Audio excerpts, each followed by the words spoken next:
बहुत धन्यवाद आप लोगों को, अभिनंदन आप लोगों का। भारत के श्रम, रोजगार, युवा कार्यक्रम एवं खेल मंत्री डॉक्टर मांडविया जी,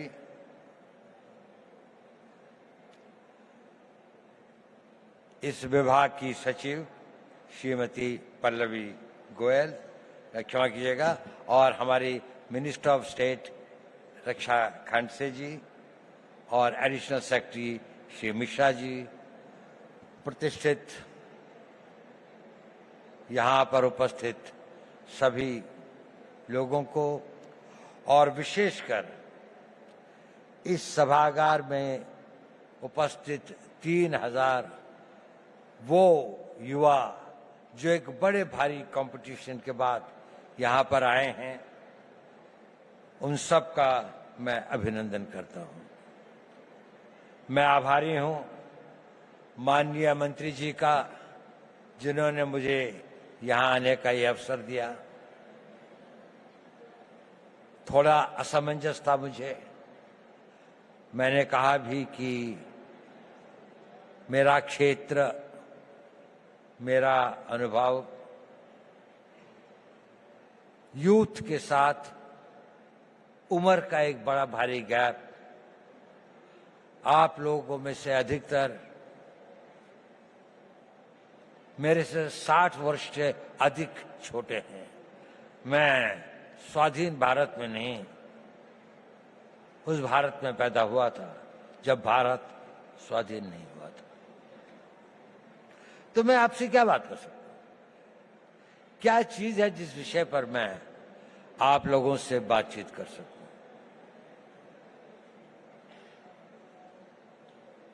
जब मेरा यौवन था तो उसको मैं भूल चुका, बहुत समय हो गया, और जो आपका युवा काल है उसके अंदर इतना परिवर्तन आ चुका है कि मुझे कई चीजों का ज्ञान भी नहीं है।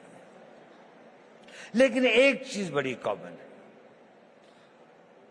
मैं जब युवा भी था और आज भी,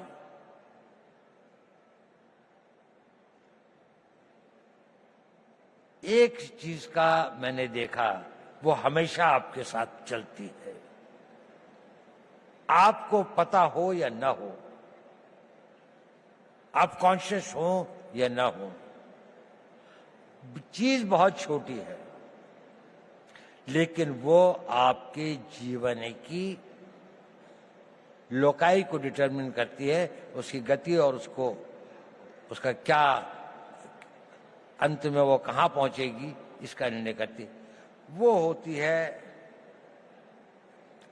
आपके निर्णय लेने की क्षमता। आप सभी निर्णय लेते हैं। युवा को अपने रोजमर्रा की जिंदगी में छोटे निर्णय और बड़े निर्णय करने पड़ते हैं, और जैसे जैसे आप बढ़ते जाएंगे, छोटी सी बात से और बड़े बड़े निर्णय आप लोगों को ही लेने पड़ेंगे। भारत तो विकसित होगा ही। भारत जिस गति और जिस रफ्तार पर प्रधानमंत्री मोदी जी इसको ले आए हैं, ये एक ऑटो मोड में भी चलेगा और विकसित हो जाएगा। लेकिन प्रश्न यह है कि इस विकसित भारत का नेतृत्व कौन करेगा, वो कितने सक्षम होंगे। और नेता की सबसे बड़ी शक्ति जो होती है, सबसे बड़ा हुनर, सबसे बड़ी योग्यता वो होती है कि वो सही निर्णय लेता है, समय पर निर्णय लेता है, और अपनी पूरी आस्था और उसके साथ उन निर्णयों पर कार्यान्वित करता है। तो अगर आपको भारत के विकसित भारत का नेता बनना है, किसी भी क्षेत्र में हो, साइंस में हो, टेक्नोलॉजी में हो, सिक्योरिटी के क्षेत्र में हो, आपको निर्णय लेने पड़ेंगे, और यह निर्णय लेने की क्षमता आपको अभी से विकसित करनी पड़ेगी। आप लोगों ने बहुत कुछ पढ़ा है, आप भारत के जागृत युवक हैं। निर्णय कैसे लें, बहुत सारे मोटिवेशनल स्पीकर्स बताते हैं। मैं उस बारे में ज्यादा नहीं कहना चाहता।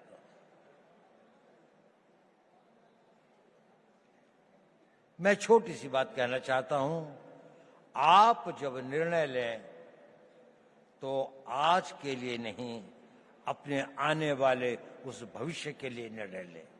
दूरदर्शी भाव से निर्णय लें।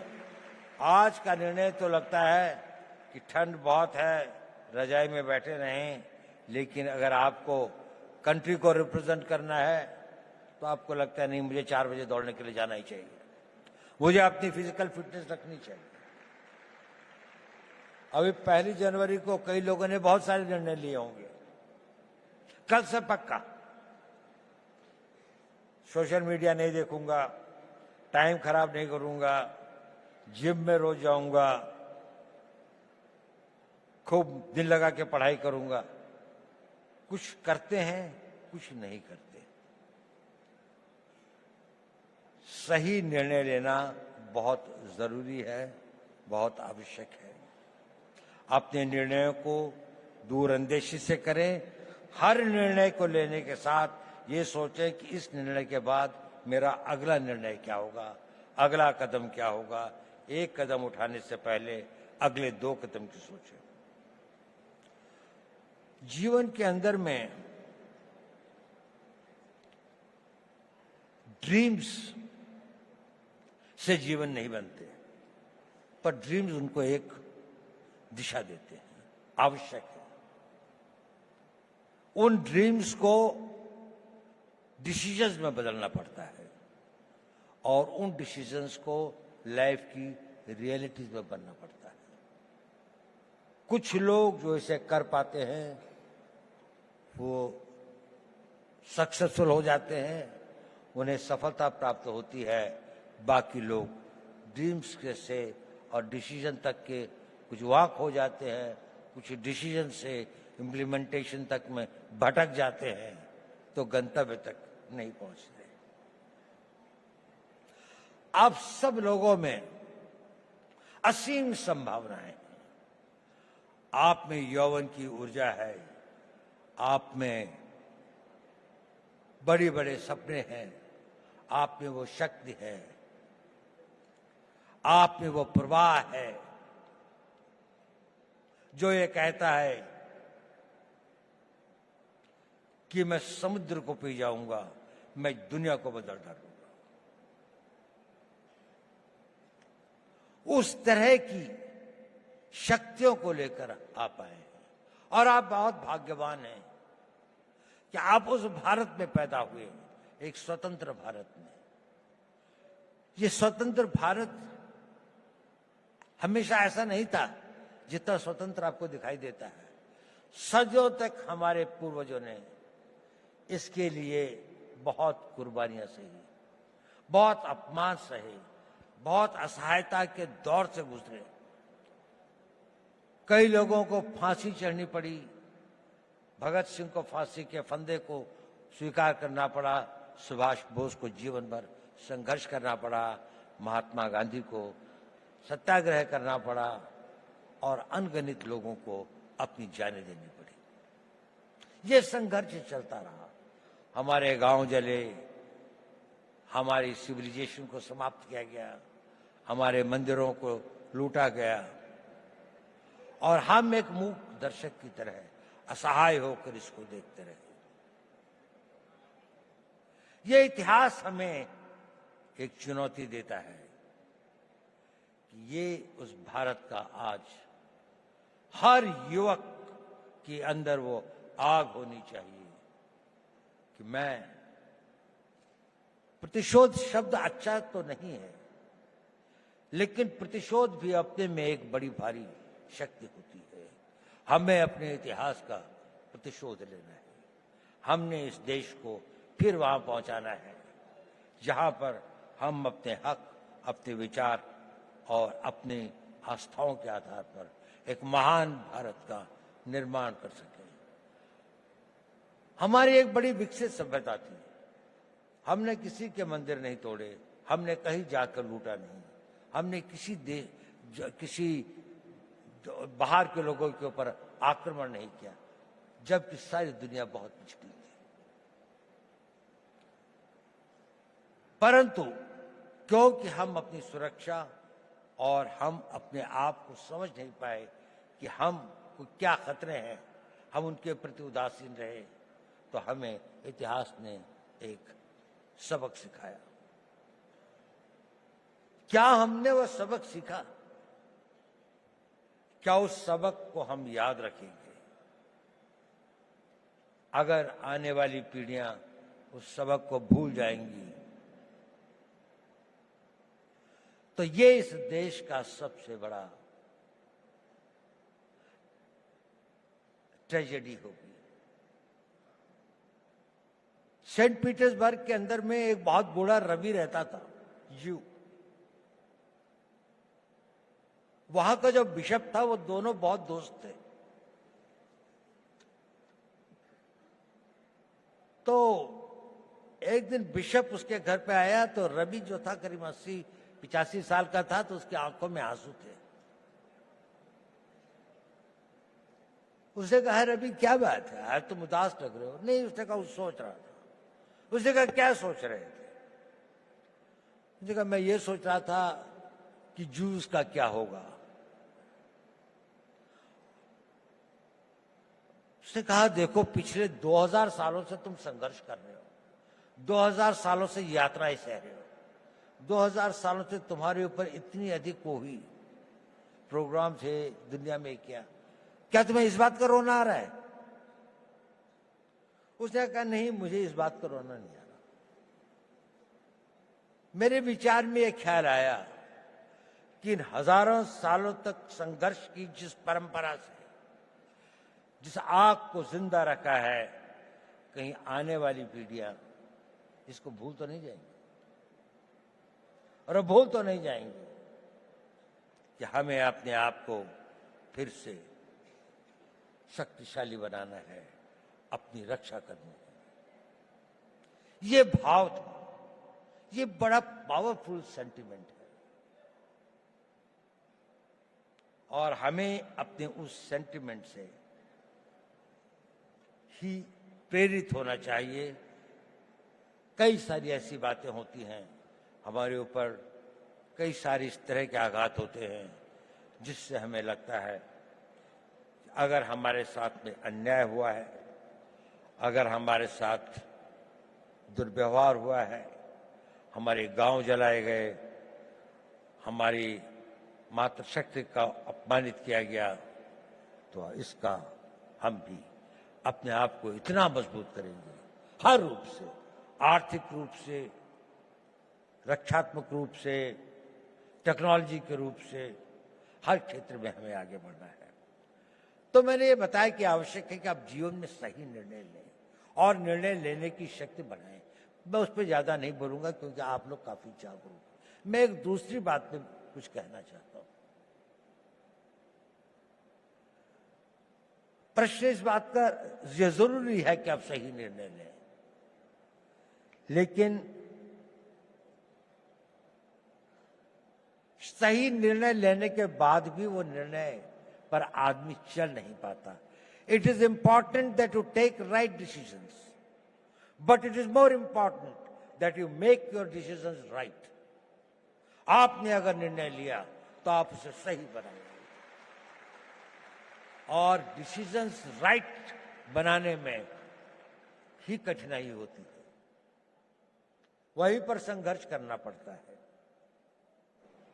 इस अपने डिसीजंस को जो आप लेते हैं उनको राइट करने के लिए आपको खटना पड़ता है, साधना करनी पड़ती है, मिटना पड़ता है, तिल तिल भर के जलना पड़ता है, और लंबे समय तक चलना पड़ता है। एक दिन में सपने पूरे नहीं होते, एक किसी काम को करने से मंजिल नहीं मिलती। ये छोटे छोटे कई काम होते हैं जो आपको करने हैं।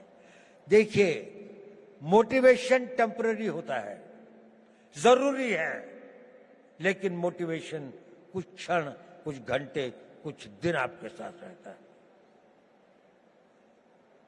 आपका डिसिप्लिन इंड्योरिंग होता है, वो आपके साथ रहता है। उस मोटिवेशन को परिवर्तित करना पड़ता है, अपनी लाइफस्टाइल में परिवर्तित करके उसको डिसिप्लिन में लाने में। जब आपके जीवन का वो भाग हो जाता है तो कुछ दिनों में वो आपका आदत हो जाती है और फिर वो परमानेंट हो जाता है। आप सोचते हैं कि मुझे सवेरे 3:30 बजे या 4 बजे उठना चाहिए। पहली बार शायद आप किसी बात से मोटिवेट हुए होंगे कि किसी ने कहा होगा कि आप अगर सवेरे उठते हैं, आप अगर अपना फिजिकल फिटनेस ठीक रखते हैं, आप योगा करते हैं, समय लगता है उसके लिए। आप 9 बजे उठ के नहीं कर सकते। आप अपनी पढ़ाई कर सकते हैं। तो 3 दिन तो आपने किया, चौथे दिन आप भूल गए। लेकिन अगर आप में डिसिप्लिन आ जाता है तो फिर ये हो जाता, और अगर वो आपका नेचर बन जाता है तो फिर जीवन भर आप ये करते रहते। तो अपना मोटिवेशंस को अपने डिसिप्लिन में परिवर्तित करें, ये एक इंपॉर्टेंट टिप है। ये भी बहुत जरूरी है कि जब आप निर्णय लें तो इसमें जो काम करना होता है उसको पोस्टपोन करने की आदत मत डालें। अगर कोई काम करना है तो वो अभी करना है, आज ही करना है। मैं इसको आधे घंटे के लिए नहीं पोस्टपोन करूंगा। अगर आपने उसको पोस्टपोन किया तो ये भी हैबिट फॉर्मिंग होता है, यह आपकी आदत बन जाएगी और आप जीवन में अच्छे कामों को करने की इच्छा तो होगी, लेकिन आप उसे पोस्टपोन करते जाएंगे। पोस्टपोन मत करिए। दूसरी बात, कभी कभी किसी कारणों से व्यवधान हो भी जाए तो don't quit. Tenacity is a very important power. आपकी लगन, उस लगन के साथ में लगे रहें, क्विट मत करें, सरेंडर मत करें। कष्ट आएगा, रुकावटें आएंगी, तकलीफें आएंगी, ठहरना होगा तो ठहरेंगे, लेकिन ना अपनी मंजिल छोड़ेंगे, ना अपना रास्ता बदलेंगे। आगे बढ़ेंगे तो पूरे जोश के साथ बढ़ेंगे। और एक बहुत बड़ी बात है कि अपने ऊपर विश्वास मत छोड़ें। स्वामी विवेकानंद जी ने कहा था, पुराना धर्म कहता है नास्तिक वो है जो ईश्वर पर विश्वास नहीं करता। नया धर्म कहता है नास्तिक वो है जो स्वयं पर विश्वास नहीं करता। यदि आपको ईश्वर पर विश्वास है तो अपने पर विश्वास करना सीखिए। आप इसको कर सकते हैं। ये शक्ति आप में अपने आप आ जाएगी अगर आप अपने आप को ये करेंगे। मैं आपसे ये सब क्यों कह रहा हूं? इसलिए कि आप भविष्य के नेता हैं। अगर आप भविष्य के नेता हैं तो आपको डिसीजन लेने पड़ेंगे। अगर आपको डिसीजन लेने पड़ेंगे तो आपको उन डिसीजंस को कामयाब बनाने के लिए पूर्ण आस्था, पूरी कमिटमेंट, पूरी मेहनत, पूरी लगन के साथ समर्पित होना पड़ेगा। लेकिन इसका एक और कारण भी है जो मैं ये बात आपसे कह रहा हूं। ये बात सही है कि नहीं, मैं नहीं कह सकता, लेकिन ये मेरे 81 साल के जीवन का अनुभव है। और आप लोगों को गुमराह करने से बड़ा पाप मैं कोई नहीं कर सकता। मैं आपसे एक बात कहना चाहता हूं, ये मेरे अनुभव के आधार पर भी है, और मेरा अनुभव मेरे अपने जीवन का नहीं, और हजारों लोगों के साथ जो मेरे जीवन का अनुभव रहा उस पर भी। जब आप अपने आप को इस तरह से ढालते हैं, 5 साल का टाइम दीजिए, केवल 5 साल, कि मैं जो निर्णय करूंगा उस पर अटल रहूंगा। 5 साल अगर आपने यह काम किया, आप में एक अद्भुत एनर्जी पैदा होती है। वो होती है आपकी विल पावर। और ये सब जो मैं कह रहा था वो इसलिए कह रहा था, सही निर्णय लें, निर्णय पर अटल रहें, ताकि आप में वो विल पावर पैदा हो सके। और वो विल पावर क्या होती, मैं आपको एक छोटी सी कहानी सुनाता हूं। 11 अप्रैल 2011 को हमारे कंट्री की एक नेशनल वॉलीबॉल प्लेयर थी, उनका नाम था अरुणिमा वर्मा। वो वॉलीबॉल के टूर्नामेंट से आई और अपनी परीक्षा देने के लिए दिल्ली से लखनऊ जा रही थी। बरेली के पास कुछ डकैतों ने उस पर हमला कर दिया और लोगों से सामान लूटने लगे। अधिकतर लोगों ने दे दिया। उसके गले में चेन थी, उन्होंने चेन खींचने की कोशिश करी, उसने रेजिस्ट किया, उसने नहीं दी चेन। उन लोगों ने उसे ट्रेन से बाहर फेंक दिया। वो बहुत बुरी तरह से लहूलुहान हो गई। दुर्भाग्य देखिए, उसी समय दूसरी ओर से एक ट्रेन आ रही थी और वो ट्रेन से उसका पांव कट के अलग हो गया। रात के 2 बजे का समय था।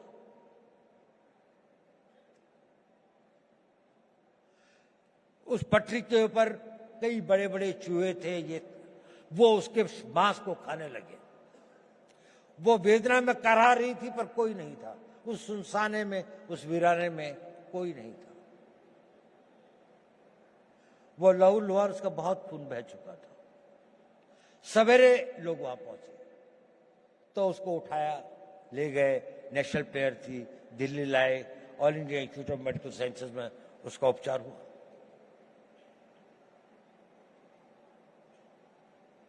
और उसकी पूरी टांग काट दी गई, एम्प्यूट करनी पड़ी।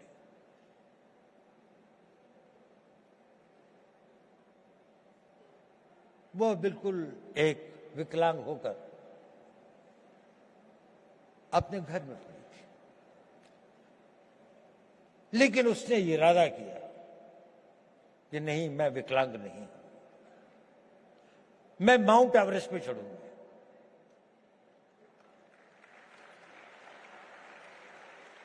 डॉक्टर्स ने कहा कि इस तरह की टांग से तो कोई चढ़ ही नहीं सकता और इसको भी स्टेबलाइज होने में तो कई साल लग जाएंगे। उसने कहा नहीं, मैं तो आज ही से प्रैक्टिस करूंगा।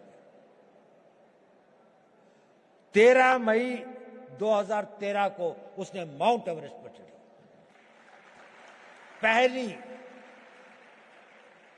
एक पांव न होने वाली महिला में एक आर्टिफिशियल उसके साथ में, और वही नहीं, सबसे पहले चढ़ी टॉप पर। जो पूरा गैंग ग्रुप था उसके अंदर में वही बेस कैंप से सबसे पहले आती थी। क्या था उसके अंदर?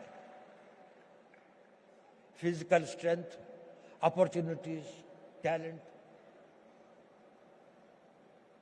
इस सबसे ज्यादा उसके अंदर वो विल पावर थी। और वो विल पावर उसके साथ में एक दिन में नहीं आई। जब उसके जीवन को लोगों ने पढ़ा, समझा, उसने बचपन से ही अपने अंदर एक ऐसी शक्ति पैदा की थी कि जो उसकी स्ट्रांग विल पावर थी। मैं चाहता हूं कि आप लोग इस 5 साल के शेड्यूल को फॉलो करें। इसके लिए नहीं कि निर्णय सही होंगे, इसके लिए नहीं कि निर्णय को आप निर्णय कर पाएंगे तो आपको सफलता मिलेगी, वो तो मिलेगी, लेकिन उस कमिटमेंट, उसके साथ में, रिगर के साथ में, उस डिसिप्लिन के साथ में अगर आप अपना जीवन जिएंगे तो आपके अंदर एक बहुत स्ट्रांग विल पावर पैदा होगा। और वो विल पावर एक इतनी बड़ी शक्ति होती है कि आप जो चाहोगे वो कर सकते हो। आप उसकी इच्छा करोगे, वो इतना बड़ा फोर्स मल्टीप्लायर होता है कि वो आपकी physical energy, mental calibre, mental talent वगैरह, एवरीथिंग एल्स, वो सब कुछ जीतती हुई आप देखोगे कि जीवन में ये असंभव चीजें क्यों होती हैं। अब तो मेरे अंदर इतनी शक्ति रह भी नहीं गई, अब तो शायद मैं नहीं इसके काबिल हूं, लेकिन वही हो जाता है क्योंकि आपके अंदर वो ये डोरमेंट शक्ति ईश्वर अपने द्वारा बनाए हुए हर इंसान में देती है, लेकिन 99% की बिना जागृत हुए खत्म हो जाती है। कुछ लोग इसे जागृत करते हैं और वो अपने डिसिप्लिन से और उसको अपना नेचर बनाकर जागृत करते हैं। आप अपनी उस इच्छा शक्ति को बढ़ा सके, वही इच्छा शक्ति एक राष्ट्रीय शक्ति बनती है। लड़ाइयां क्यों लड़ते हैं हम लोग? कोई हमसे साइकोपैथ थोड़ी हैं कि दुश्मन की लाशें हों, डेड बॉडीज पड़ी हों, कटे हुए गटे हों तो हमें कोई बहुत संतोष या बहुत सुकून मिलता है। इसके लिए नहीं रहती लड़ाई। लड़ाइयां लड़ी जाती हैं किसी देश के मनोबल को तोड़ने के लिए, ताकि उसका मनोबल इतना टूट जाए कि वो हमारी इच्छाओं के अनुसार संधि कर सके, हमारी बात को मान सके, जो हम चाहते हैं वो उसे प्राप्त कर सके। जब आप लोगों में इच्छा शक्ति होगी तो राष्ट्र का मनोबल बनेगा। The will of the nation जिसे कहते हैं, कि जिसके लिए लड़ाइयां लड़ी जाती हैं। आज भी आप देख लें, जितनी भी लड़ाइयां हो रही हैं, जितने भी संघर्ष हो रहे हैं, कोई ना कोई कंट्री अपनी बात को दूसरी के ऊपर में थोपना चाहता है, उसके लिए वो शक्ति का प्रयोग कर रहे हैं। अगर आप इतने शक्तिशाली हैं कि कोई इसको ना कर सके तो आप हमेशा स्वतंत्र रहेंगे। लेकिन अगर आपके पास में सब कुछ है लेकिन वो मनोबल नहीं है, तो आपके अस्त्र शस्त्र सब जलते रह जाएंगे। और उसके लिए चाहिए नेतृत्व। आज हम बहुत भाग्यशाली हैं कि देश में ऐसा नेतृत्व है, एक ऐसा नेतृत्व जिसने 10 साल में देश को कहां से कहां पहुंचाकर एक ऑटो बोर्ड में ले आए हैं। उनकी कमिटमेंट, उनकी मेहनत, उनकी टोटल डेडिकेशन हम सब के लिए एक आदर्श हुआ है। देखिए, नेपोलियन बोनापार्ट एक बड़ा भारी योद्धा था। यह आपके लिए रेलेवेंट है क्योंकि आप लोग नेता हैं कल के। आप लोगों ने नेतृत्व करना है। कोई आर्मी का जनरल बनेगा, कोई इंटेलिजेंस का चीफ बनेगा, कोई बहुत बड़ा डॉक्टर बनेगा, कोई इंजीनियर होगा, कोई बड़ा भारा एडमिनिस्ट्रेटर होगा, कोई बहुत अच्छा डिप्लोमेट होगा, कोई राजनीतिक नेता भी होंगे कुछ लोग। नेपोलियन एक बात कहता था, I am not afraid of 1,000 lions led by a sheep, but I am afraid of 1,000 sheep led by a lion.